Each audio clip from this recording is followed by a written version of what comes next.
And welcome back, everybody, to everybody that's tuning in right now. This is Shimmering Horizons. My name is Ray. I will be your host. And without further ado, let's get started. We are introducing California's finest classic rock band, the Cosmic Alliance. How you guys doing? Good. How are you, man? Good. Good. Not too bad, not too bad. Well, I think we're gonna jump straight into it. I gotta ask you guys first. How'd you guys get started? What's the story behind you guys meeting and overall the history of the Cosmic Alliance? Yeah. So going back, we're all high school friends. From marching band and jazz band, we were all in the music department over there. And before I joined the Cosmic Alliance, the Paul and Jeremy were in a classic rock cover group, and that turned into a Beatles tribute band, which I later joined. And then after that, that kind of all culminated into the Cosmic Alliance that we know today. That's pretty well. So you kind of pay a nod to different inspirations for your music. What are some inspirations of artists or band wise that kind of inspire your music writing process? Definitely like the big Mount Rushmore of rock and roll. You've got the Beatles, Led Zeppelin, Yeah. the Who, Pink Floyd, that kind of all the big stuff from the 60s to the 70s. Yeah, well, for sure. It definitely shows, especially in this track that we just listened to previously, Penny, which might I add, great song. One of my personal favorites of you guys. Freaking Thank awesome. But what's the story behind that one? I mean, it definitely has a cheerful vibe to it, but really listening to the lyrics, it has a lot of Eleanor Rigby type lyrics. Definitely has undertone story under it. But what's the inspiration behind that one? Yeah, there was. I heard a story a while back about this nurse who was working in a hospice in Long Beach in the 80s, and she was taking care of all the AIDS patients. And Hmm. so, like, she didn't know any of these guys. She didn't have any family. She didn't really have any family at all. She had been kind of kicked around from like different, abusive foster homes and relationships and stuff ever since she was young. And I heard this story from the old priest at the church I went to, and he was working there too. And so he asked her why she was doing this, and she said that nobody deserves to be treated like they're not worthy, because like she had been treated like really terribly, and everyone was always telling her that she was really lucky that everyone was so good to her, and that she didn't really deserve it. And she's like, everyone deserves to be treated with love and respect and dignity, and no one was giving it to them, and so she was giving it. She was giving everything she had for to help them. That's a very dark and gritty inspiration for this very happy tone song. But I gotta say, you guys definitely pulled it off and conveyed it and put it together very well. And that was a very interesting inspiration for that particular track. But what is your guys' overall inspiration to just make music in general? What inspires you to just write down your notepad, write in your computer, whatever you do, to just make these amazing songs that you make? think sometimes it differs between the band members. Like I really like writing about personal life experiences. For example, Jeremy likes writing some comedic stuff sometimes. I don't know about Paul, but I just like he just writes whatever, I guess. yeah, yeah. I guess it just differs between band members, and we all like to bring everything to the table and kind of share what we all have and work on it together at the end of it. Yeah, I think For that's sure. one of the reasons why our music sounds so varied, because we have three songwriters in the band that write in different styles, and the Mhm. lyrics are different, or we're all write a silly song, for levity on the album, and Yeah. Paul writes some depressing thing, You make me sound so depressing. I'm not. or he'll write about how he can't get a girlfriend. Mhm. That's funny, man. Well, well, shoot. I mean, looks like you guys really each bring something different to the table for your band. I mean, but I also gotta ask for all the music tech nerds, me being one of them. I produce a little on the side. Who does the producing? Do you outsource for that, or do you guys kind of do your own things in your own places? That's All right. me. Yeah, I take over. They do Paul will write a song and he'll have his idea for You what know, to do. Greg and I provide the talent, and Jeremy's there. Exactly. Yeah, and I do the kind of the arrangement, I guess, of the songs for adding extra guitars or that kind of stuff. But I do the production, I do the engineering. I have a studio in my house because my dad is a radio DJ. So we've got a bunch of microphones and a big 24 channel mixing desk and all that stuff. So I have I think 700 or 800 photos on my phone of the Beatles in the studio, the Who in the studio, Led Zeppelin in the studio, seeing how they mic'd the drums. Where are the overhead microphones? The guitar amps, how far away is the mic from the guitar amp? And Yeah. learning especially about the crazy amount of bleed through of microphones and how the stereo, you can have an instrument in one channel, but then the mic bleed or reverb in the center or in the other channel. And that creates this, I call it the Please Please Me effect, because it's really prevalent on the Beatles' Please Please Me album.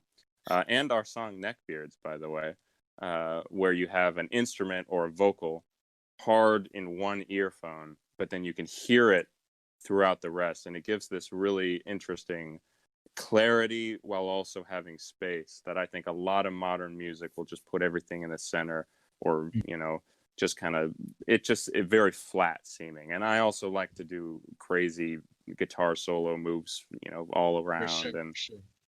with we use reverse effects, we use tape loops on our albums. We use a lot of crazy stuff that was really common in the 60s and 70s, but not a lot of people use now, instead of using sequencers and synthesizers and stuff. Well, elaborating a little more on this subject, because you guys definitely do a really well nod to the classic genres that we all know and love and grew up with. Do you guys kind of use more vintage gear? Do you use like vintage stuff that not everybody uses? Do you use tape, or do you kind of go the modern route with a DAW computer, or do you do a nice blend of both? We use vintage instruments, Rickenbacker guitars, Nice, cool. Fenders, and that kind of stuff, but all very classic style. Gretsch, Hofner, Rickenbacker bass, that kind of stuff. So all our instruments and our amps. Snare drum. Yeah, he's got the giant John Nice. Bonham snare drum. But to record it, we use I use Adobe Audition, which is what I use on the radio. So I'm just familiar with it over Pro Tools or something, but it's basically the same. Yeah. But I use that so it's really important to me to be able to change everything afterwards. So by having it in the computer, rather than recording it to tape the way that a couple other bands still do, by recording vintage instruments with vintage tones, with the microphone in the vintage spots and getting mic bleed and stuff, but then being able to change it digitally and shape it exactly the way you want it. To me, I think that's more important than, being all analog, recording it all at the same time, because you can change it afterwards. You can change your mind. The songs can grow and develop. For sure. Well, you guys are all definitely a talented bunch. I appreciate and nod to everything that you do and write. Good stuff. And welcome back, everybody. You just heard Neckbeards. That was a great track, guys. I gotta say. I mean, it really feeds off of what you're saying of just the inspiration of different genres, different eras, different artists, different bands. It was just great. Personally, I heard a little bit of 50s flair to it in a sense, right? And I thought, well done. Would you like to elaborate more on the process and the creative process behind that? Oh, that song is mostly my fault. Me and Paul really like bands like Tenacious D, Ninja Sex Party, Weird Al. We love music we love music that is very serious sounding and is very technically well made, but the lyrics just make you smile. So That song was written quite a while ago. Yeah. Just I had an idea one day. Yeah, it was one of the first couple songs we wrote together. Mm-hmm. Nice, But nice. it's kind of sounds like I did the production on it kind of similar to This Boy by the Beatles, which is that very kind of 1950s sound. Yeah. With the great crazy reverb on the guitar solo and stuff, which Greg does live. But yeah, it's just a fun song. That definitely is. Makes you smile. I know that there's some songs that people write where they'll have some kind of backstory where it was either taken very seriously, they put their time, heart, blood, and sweat into it, and then there's some songs where it was just a complete goof off session and just so happened to be a really good song. How would you describe this particular song? It's funny, a lot of the comedy songs are the ones that end up having the most like blood, sweat, and tears put into it. Really? Okay. Yeah. That's really interesting. That one, we ended up recording 2 entire different versions of that song. 2 different keys, yeah. Why 2 different keys, might I ask? The harmonies we wanted are really high falsetto. Yeah. Okay. Right. Part of the joke, but I think we lowered it. We lowered it, but I still did the falsetto. Yeah, you still did the falsetto, but yeah, no, that song. Okay. Another track on the Four Sides of a Circle deluxe edition that we re-released a year after releasing it the first time. Pickle green board. Yeah, in the bonus tracks at the end of the album is a track called The Minstrel, which when Paul and I originally did that by ourselves, that was either the first or the second song that we ever wrote. I think it was the second. Yeah. But that song was sessions. That's where a lot of the comedy songs came from. And that was originally just 2 acoustic guitars and a tambourine, and that was it. But then when we decided to revisit the album and do a remix of it to kind of bring it up to the level, production-wise at least, of the new album that's coming out. Yeah. And with that, we're picking songs. We should add a couple bonus tracks just for fun, because nobody wants to hear our demos of us, on voice memos with an acoustic guitar and whispering into it because it's 3 a.m. that we're writing the song. Some people like that, though. I know. I'm one of those people. But in 50 years, when we do it again, we'll put those on there. Yeah, but for the new version of the Minstrel, we just went crazy with it. There's all kinds of new instrumentation, 12-string guitar that Greg put on. There's a ukulele. There's all kinds of new harpsichord, organ. We went crazy with it. So yeah, like Paul was saying, sometimes the comedy songs, which are the silliest, we end up putting the most work into. And it shows. I gotta say, it's one heck of a song, dude. Again, honestly, a lot of your guys' songs are my favorite songs. I can't really pick one to say like, oh yeah, that's my favorite. No, that's my favorite. Well, just wait till the new album comes out. You'll be even more indecisive. Well, I can't wait. I can't wait, man. I can't wait. Well, we're actually gonna play the next track by the name of "Let Me In." I hope you guys enjoy. Stay tuned. We will be right back. That features some special country guitar by Greg. Some country guitar. I dig it. Stay tuned, everybody, because we're gonna have a live Q&A session with the Cosmic Alliance, Greg, Wynn, Paul, and Jeremy. It was awesome having you guys. You take care. Hope to see you soon. Thank you. Hope to see you soon. Hell yeah. Oh, we're live. Come on, all right, Greg. cool. Oh, hey. Nice. What's up, guys? Hello. Hey. All right. Well, we're gonna jump straight into the Q&A because we got some questions right here already. Let's see here. All right, first question from Cyrus Palma. Do you guys include pianos and synths in your music? Yes, pianos. Not a lot of synthesizers. We use Mellotron a lot, which is the original synthesizer, I guess, with spinning tapes. We've got a emulator of a Mellotron. And that kind of stuff. But no, we don't really use synthesizers. That's more 80s, I guess, Yeah, for Yeah, sure. we have a lot of like electric piano and organ and regular piano parts though. Hmm. That's pretty rad. So it seems like you guys pretty much cover any inspirations from like borderline mid 70s and below, pretty much. Yeah, I'd say like 61 to Okay, 79. Yeah, 79. that's cool. That's cool. Would you ever touch bases into the 80s realm in like a single maybe and get some synthesizers, electric drums in there? I mean, we The could get only some. things we care about is Van Halen.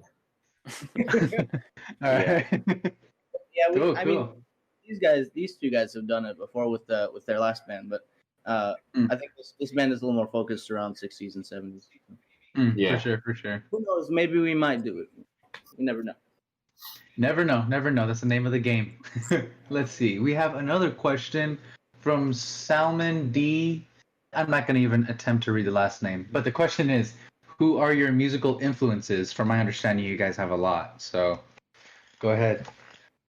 I guess ranges anywhere. I mean, most obviously, I think we all love the Beatles, Mhm. and it just varies between all the greatest bands from the 60s and 70s: Led Zeppelin, Pink Floyd, The Who, you name them, David Bowie, all those guys. Yeah, the Doors, the Zombies, the Turtles, the Monkeys, all the good, you know. Frank Zappa, we forgot to list that. Yeah, these two are big fans, Frank Zappa. Anyway, yeah, I mean, Jeremy has said like the Mount Rushmore of the greatest bands from that era.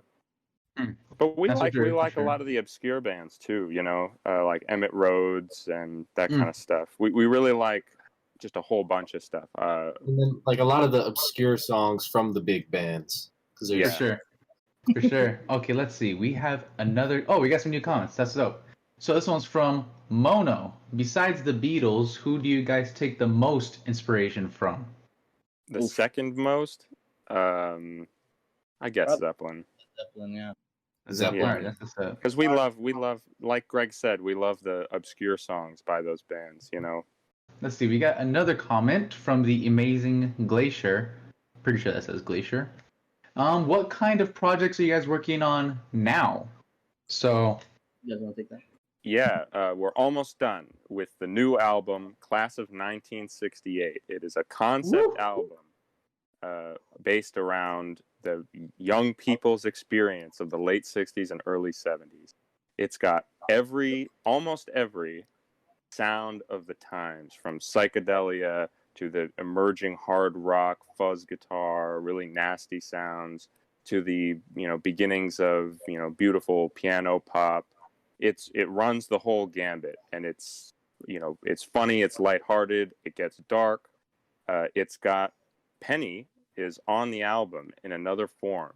If you look at the single of Penny, it says alternate version in parentheses because there's a second version of it on the album. So if you like the song Penny, it's on the album in a different way that you can listen to it and see it in a new light. Cool. Looking forward to that new album. Shoot, that sounds awesome. I'm a big fan of when artists release different versions of their own songs. Let's see, we got any new questions? Oh, we have time for one more question, but there's no questions. Well, I'll ask a question. What is the story behind the pickle, guys? What the heck? What is that? This is the original pickle. We have, I think, 5 copies just to have duplicates of him. He is he's, I don't know, an ethereal being. He knows all. He's omniscient. He's benevolent. I'm sorry, not malevolent. He's a force for good, peace and love, all that good stuff. He's the symbol of the band in the way that he's not the symbol of the band at all. He just sits on my amplifier at every show. He's on. He's on both covers. He's hidden behind. He is hidden behind. On the first cover, you can't really see him unless you go pixel by pixel because Greg was covering him up. And on the new album, he's just off screen, I think. Yeah, there's the new album has like a. He is. Yeah, you can see him just barely, his eye or something like that. He's in the corner. His eyes are poking out like that. Yeah. Jeez. If all right, that's find him, you'll win a prize, and the prizes are eternal love. Does the pickle have a name? No, he doesn't. He is called the pickle. Yeah. The pickle. Yeah. All right, cool. I dig it. I dig all of those like Easter egg type things that are hidden in whether We're a it's big films or fan music or If he anything in has a name, general. the human brain couldn't comprehend it, so we just call him the pickle. All right, sounds good. Well, thank you guys so much for letting us take up your time. We appreciate it. Everybody appreciates the picking your brains and getting whatever questions we have burning inside of us to ask you. You guys are an awesome band. I'm a big personal fan, and I hope to see you guys' new album drop soon. Looking forward to it. You guys Thank you take so care. much. For sure. Thank And you. up Follow us on next. Oh, what's up? Oh, Make sure to go follow us on Instagram at The Cosmic Alliance. Go stream our music on Spotify. Give us a like there, or Apple Music, whatever streaming platform you listen to. Peace and love to you guys. Hope to see you soon. All right. You heard it here first. Go give him a follow.